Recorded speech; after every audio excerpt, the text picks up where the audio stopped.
শুরুতেই BLO training, সেই training মঞ্চেই বিএলওদের ব্যাপক বিক্ষোভ। একসাথে দুটো কাজ করা যাবে না, একসাথে শিক্ষকতা এবং তারপরে বিএলওর কাজ করা সম্ভব নয়। এই নিয়েই ব্যাপক বিক্ষোভ, নজরুল মঞ্চে তুলকালাম, উত্তেজনা। দেখুন সেই বিক্ষোভের ছবি। কথা বলেছি, ওনারা বলেছেন এখনো পর্যন্ত ওনাদের পক্ষে এটা সরাসরি বলা সম্ভব নয়। আমাদেরকে একটা সবার মধ্যে থেকে একটা রিটেন সাবমিশন করতে হবে ওনাদের কাছে। আপনারা কতজন আছেন এটা করতে চান? তাহলে আমরা এটা লিখে রিটেন সাবমিশন করে ওনাদেরকে দেবো। তার আগে কাজ নেব না, তার আগে কাজ নেব না। আমাদের যে কাজের সময়সীমা দেওয়া হলো, এর সঙ্গে আমরা যদি স্কুল রান রাখি, আমাদের স্কুল, আমার নিজের ব্যক্তিগত বলছি, আমি কুলতলি ব্লকে চাকরি করি, সকাল 7:30টায় বেরোই, সন্ধ্যে 6টায় বাড়ি ফিরি। স্কুল করে এসে আমি এই কাজটা কখন করব? ওনারা কোনো সদুত্তর দিচ্ছেন না, সেই কারণে এই সমস্যা তৈরি হয়েছে। এসআইয়ের সময় অন্য কোনো কাজ করা যাবে না, তাহলে আমরা আমাদের স্কুল সেই বারুইপুর আস্তে আস্তে সন্ধ্যা 6টায় স্কুল কমপ্লিট করে এসে তো ওই সন্ধ্যাবেলায় এসআইয়ের করা যায় না লোকের বাড়িতে। তাহলে যেখানে নির্বাচন কমিশন বলেছে এসআইয়ের সময় অন্য কাজ করা যাবে না, অন্য ডিস্ট্রিক্টে এসআইয়ের করার জন্য অন ডিউটি 31 দিন অন ডিউটি ঘোষণা করেছে।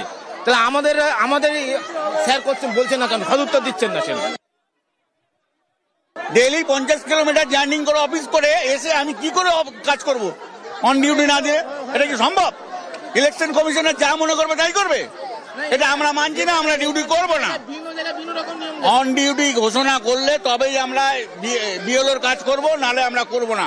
বিএলওরা যখন কাজ করবেন স্পেশাল ইন্টেন্সিভ রিভিশনের কাজ, তখন অন ডিউটি থাকতে হবে। কথা বলবো প্রতিনিধি সোমরাজের সঙ্গে, সরাসরি চলে যাব প্রতিনিধি সোমরাজের কাছে। সোমরাজ, এর আগে তো জানতাম যে নির্বাচন কমিশন বলেছিল যে একই সাথে দুটো কাজ নয়, সেটা কি উল্লেখ নেই? তাহলে সমস্যাটা কোথায় হচ্ছে?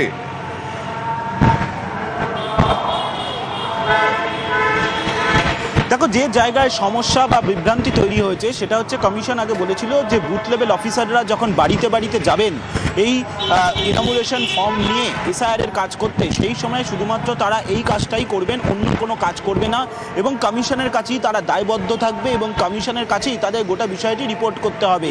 এই 1 মাসের জন্য এই কথা অন্তত মৌখিকভাবে বলেছিল কমিশন, কিন্তু যেটা সমস্যা হলো সেই বিষয়টি লিখিত নির্দেশিকায় উল্লেখ নেই। আর যে কারণেই বুথ লেভেল অফিসাররা এই প্রশ্ন তুলছেন যে তারা একসাথে দুটি কাজ কিভাবে পরিচালনা করবেন, তার কারণ বাড়িতে বাড়িতে তারা যখন যাবেন এনঅমুলেশন ফর্ম নিয়ে, তাদের সঙ্গে বিভিন্ন রাজনৈতিক দলেরও এজেন্ট থাকবে, সেই কাজটি করতে তাদের সমস্যা হবে। এক্ষেত্রে তারা একসাথে দুটি কাজ কিভাবে করবেন? রাজ্যের মুখ্য নির্বাচনী আধিকারিকের দপ্তর সূত্রে যেটা জানা যাচ্ছে যে এই বিষয় নিয়ে তারা একটি চিঠি জাতীয় নির্বাচন কমিশনকে পাঠাচ্ছে। তার কারণ বুথ লেভেল অফিসাররা হিসাবে যে সমস্ত সরকারি আধিকারিকরা রয়েছেন, সে শিক্ষক শিক্ষিকারাই থাকুক বা শিক্ষাকর্মীরাই থাকুক, তারা কি একসাথে দুটি কাজই পরিচালনা করবেন, বা এক্ষেত্রে তাদের জন্য কি নির্দিষ্ট কিছু গাইডলাইন থাকবে? তার কারণ তারা যে দাবি করছে অন ডিউটি, অর্থাৎ তারা শুধুমাত্র একটি কাজই করতে চান, এক্ষেত্রে কি করণীয় থাকবে? তাই গোটা বিষয়টি চেকআপ করার জন্য আগামী মঙ্গলবার থেকে দরজায় দরজায় যাওয়ার কথা বিএলওদের। সোমরাজ, আজকে শনিবার, কালকে রবিবার, দেরি হয়ে যাবে না?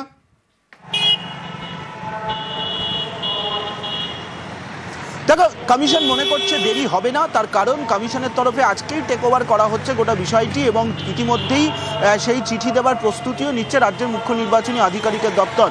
এবং কমিশনের শীর্ষ আধিকারিকরা মনে করছেন যে এই ইস্যু কোনো রকম প্রভাব ফেলবে না বাড়িতে বাড়িতে বুথ লেভেল অফিসারদের কাজ করতে। কারণ আজকে থেকে যেখানে বিএলওদের প্রশিক্ষণ শুরু হয়েছে, শুধুমাত্র একটি জায়গাতেই বিক্ষোভ কর্মসূচির খবর তাদের কাছে এখনো পর্যন্ত এসেছে। আগামীকাল, তারপর পরশুও অনেক জায়গায় বুথ লেভেল অফিসারদের প্রশিক্ষণের কাজ চলবে। মনে করছে তার আগেই এই ইস্যু সমাধান করে ফেলবে রাজ্যের মুখ্য নির্বাচনী আধিকারিকের দপ্তর, এবং ইতিমধ্যেই দক্ষিণ কলকাতার ডিস্ট্রিক্ট ইলেকশন অফিসারকে প্রয়োজনীয় নির্দেশও পাঠানো হচ্ছে বলেই কমিশন সূত্রে খবর। বিএলওদের দাবি জাতীয় নির্বাচন কমিশনে পাঠাচ্ছেন সিইও। নজরুল মঞ্চে বিএলও ট্রেনিং এ উত্তেজনা। আরো একবার দেখাবো কি উত্তেজনা। ডিউটির পর এসআইআর এর কাজ কিভাবে, কমিশনের সদুত্তর না পেয়ে বিএলওদের ক্ষোভ। ট্রেনিং মঞ্চেই বিএলও ক্ষোভ।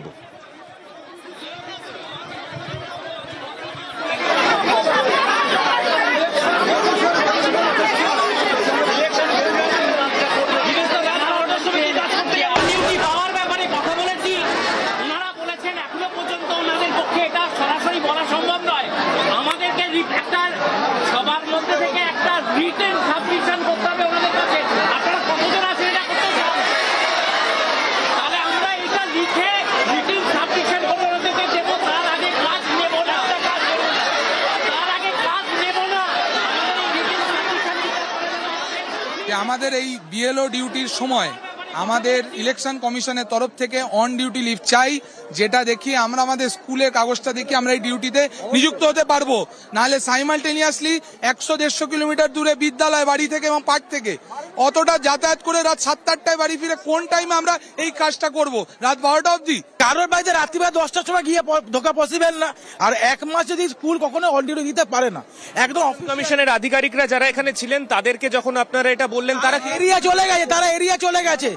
আমাদের যে দিদিমণি যারা মহিলা রয়েছেন তারা বাড়ির মানে ডোর টু ডোর যাবে, তাদের নিরাপত্তাটা কোথায়? সন্ধ্যা হয়ে যাবে। যদি অন ডিউটি দেয় তাহলে আমরা সবাই ভালো মতন কাজটা করতে পারি। আমরা বলছি না কাজটা করব না, অবশ্যই করব, কিন্তু তার সঙ্গে সঙ্গে সেটা নিরাপত্তার ব্যাপারটাও দেখতে হবে। এক নম্বর এটা আমরা যখন এই যুক্তিটা রাখলাম, ওনারা বলছেন যে আপনারা একটা অ্যাপ্লিকেশন করুন, আমরা দেখছি, তবে আমরা কিছু বলতে পারবো না বলে ভেতরে চলে গেলেন।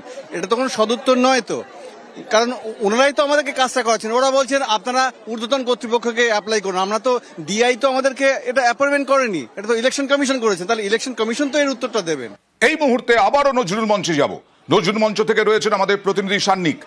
ইতিমধ্যেই বিএলওদের যে অভিযোগ, সেই অভিযোগ নিয়ে কমিশন সদুত্তর দিতে পারেনি, কিন্তু জাতীয় নির্বাচন কমিশনে পাঠাচ্ছেন সিইও এই অভিযোগগুলো।